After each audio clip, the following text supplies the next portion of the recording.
I just flew all the way to Vancouver, and I had to do it the right way.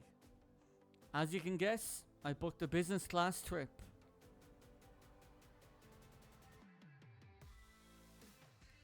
The flight was smooth,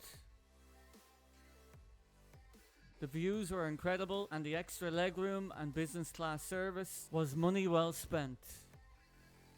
But instead of sticking around the city, I figured why not make this trip a little bit more interesting. So I rented a Jeep Wrangler, hit the road, and went exploring.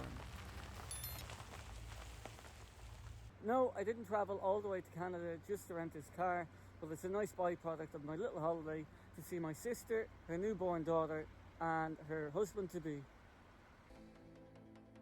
The Jeep Wrangler is an iconic off-road SUV known for its rugged design, open-air freedom, and legendary 4x4 capability. Built for adventure, it features a high ground clearance, solid axles, and a powerful engine, making it perfect for tackling rough terrain or cruising scenic highways. With removable doors and a retractable roof, the Wrangler offers a unique driving experience that blends practicality with fun.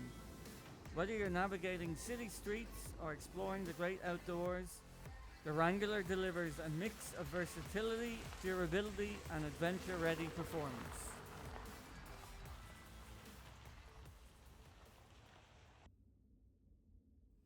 Picking my nose!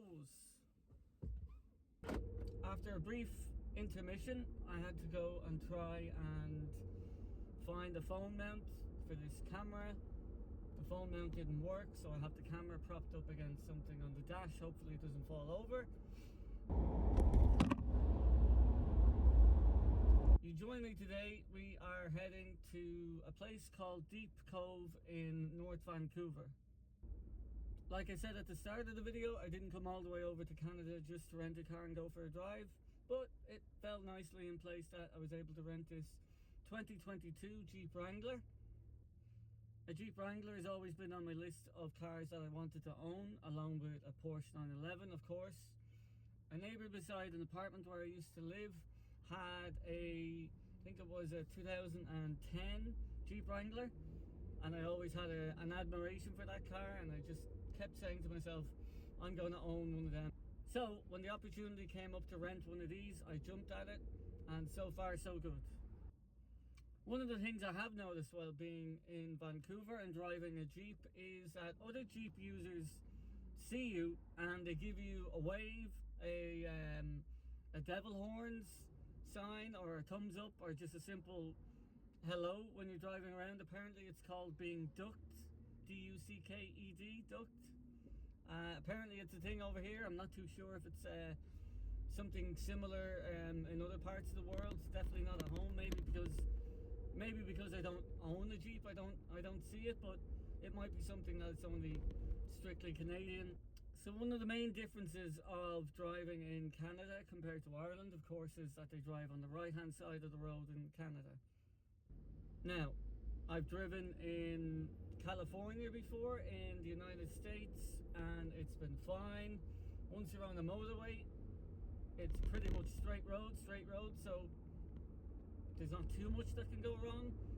When I was in the United States before, one incident we did have was a guy on a motorbike came up in between us and another car and clipped our wing mirror, and luckily the guy didn't fall off the bike or nothing happened to the guy, so he was okay, but it shook us up a little bit. Another difference over here is the rule where you can turn right on red. So if you come up to a stop sign or you come up to a traffic light and it's red and you want to go right, you can turn right as long as there's no pedestrians. And it's really weird to get your head around that it's actually okay to go through a red light and to turn wherever you want. With regards to the car itself, it's pretty much as I expected. It's a really nice spec. It has, of course, sat nav. It has Bluetooth hooked up to your phone. I don't actually think it has a UCD. I don't actually think it has a CD player. Maybe that's a modern phenomenon now that nobody has a CD anymore, so they don't put a CD player in the cars. But like I said, you have your Bluetooth hooked up to your phone, so there's no issue there. You can play Spotify or whatever you like. With regards to the infotainment system, this is what you're presented with on startup. So by default it comes up for sat nav. You can pop in where you want to go, by address, by recent. You can go back here and you can view the map, see where you are in comparison to everything else. We can go and hook up your iPhone, so you can have your iPhone music playing if you want. It's got AM, FM, Sirius, digital radio, climate control, backup camera. And I have found on this that the reverse camera doesn't beep, which is an issue if you have trust issues. Something to look out for as well. I'm pretty sure I can go here. Again, another thing about driving in North America in general is you just kind of go and see what happens. If you get pulled up or beeped at, then so be it. But so far so good for me. I have to keep an eye on the speed limit as well. It's a little bit difficult to know how fast you're going when the car, again, well, another difference is when the cars are so big over here, you could be going 100 kilometers, 120 without even realizing. But I think the trick is to kind of try and feel as comfortable as you can and don't feel like you're an outsider and everybody's watching you. And once you get over that initial kind of feeling that you're being watched, you're fine. Like, there's people going about their daily lives and not really caring who the hell you are. Once you get out of the way, or once they can get by you, then nobody's looking at you, don't worry. So Deep Cove was recommended on a YouTube video that I watched a couple of days ago. It was one of many places they recommended, but again, the time of year I'm over here, it's a little bit cold. Well, it is cold, and it has been raining pretty much on and off for the last couple of days. Today it's actually a little bit nicer, just a little bit brighter, no rain, very cold.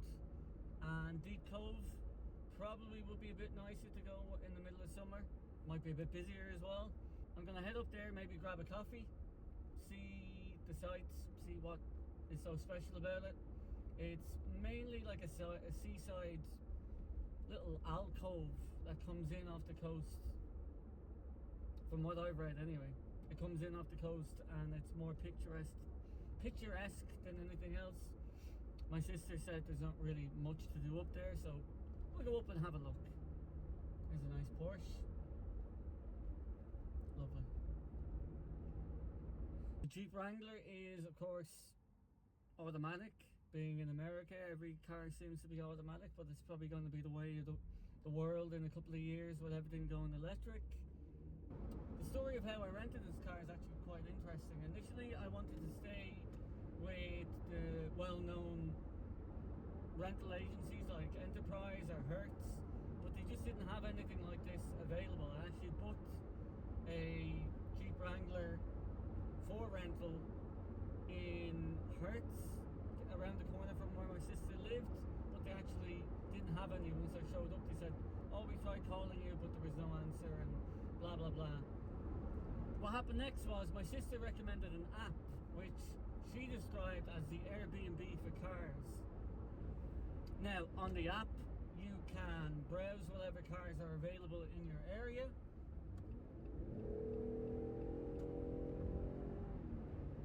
So, like Airbnb, you can choose different areas of where you want to rent the car. So I obviously chose the area that I'm staying at, which is just outside Vancouver.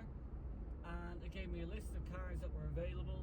You can search by car manufacturer brand. I searched Jeep.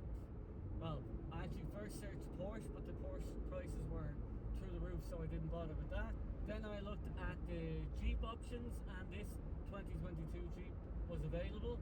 It was quite reasonably priced as well. So the app itself is called Turo, T-U-R-O. I haven't heard about it living in Ireland, so I don't know if it's an Irish thing or a North American thing. The app is really easy to use. You upload your driver's license, and when you select the car that you want and you confirm your purchase, you pay for the booking. it gives you two options. You can either go with the initial standard insurance that is offered, which I think is up to €2 million, but that's just for your car. And then there's other options then on top of that for an extra cost if you wanted to add extra insurance for what we would call third-party fire and theft, so damage to other people's cars. So I was a little bit hesitant with everything, so I added a little bit more insurance onto my booking for, I think it was only €100 more or $100 more, but I think it's worth it just in case anything happens.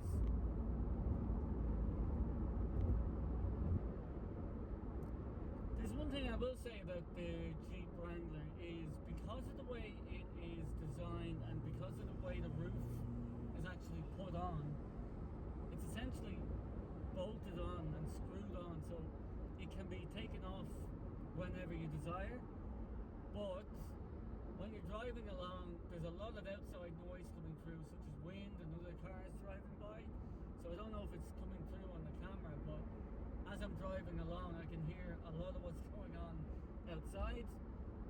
If it's a cold day as well, it probably will make the cabin cold here. But for the moment, you have your air conditioning, it should be fine. But it's one thing to notice as well, that if you want a quiet trip, probably don't go for a Jeep Wrangler. But Jeep Wrangler in general is meant to be taken off-road. It's meant to be a rugged terrain type of vehicle, so I think the roof would kind of fit in with that. Some of you might be wondering, well, why is he going all the way to Vancouver and renting a car? Is there no public transport? There is. Public transport is better here than it is in Ireland, but wherever I go, and I've been to Iceland, Switzerland in the last couple of months and the last year, I've rented a car.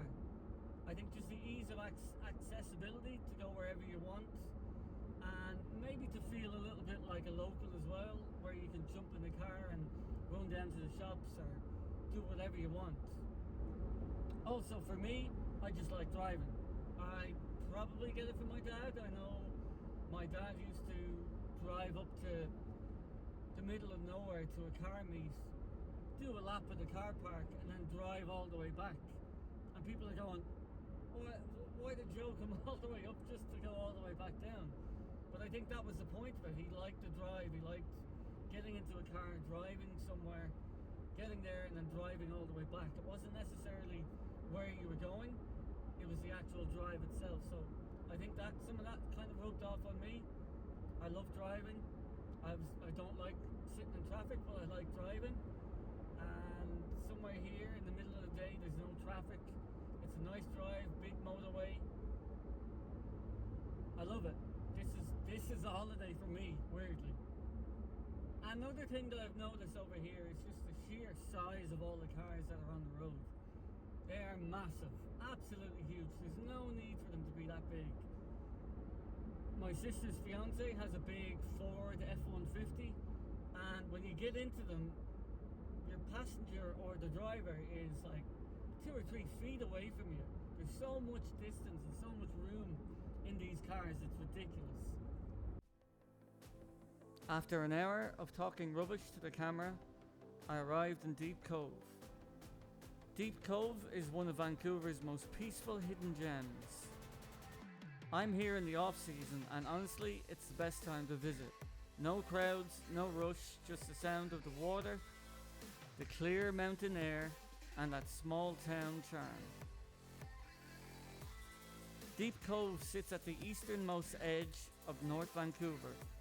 Tucked between mountains and the ocean, it's a favourite spot for kayaking, hiking, and grabbing a famous honey donut from Honey Doughnuts, because trust me, that's a must. In the summer, this place is packed with boaters, paddleboarders, and hikers heading up the Quarry Rock Trail. But when I was there, it's a different vibe completely. Just calm waters, quiet streets, and the perfect escape from the city.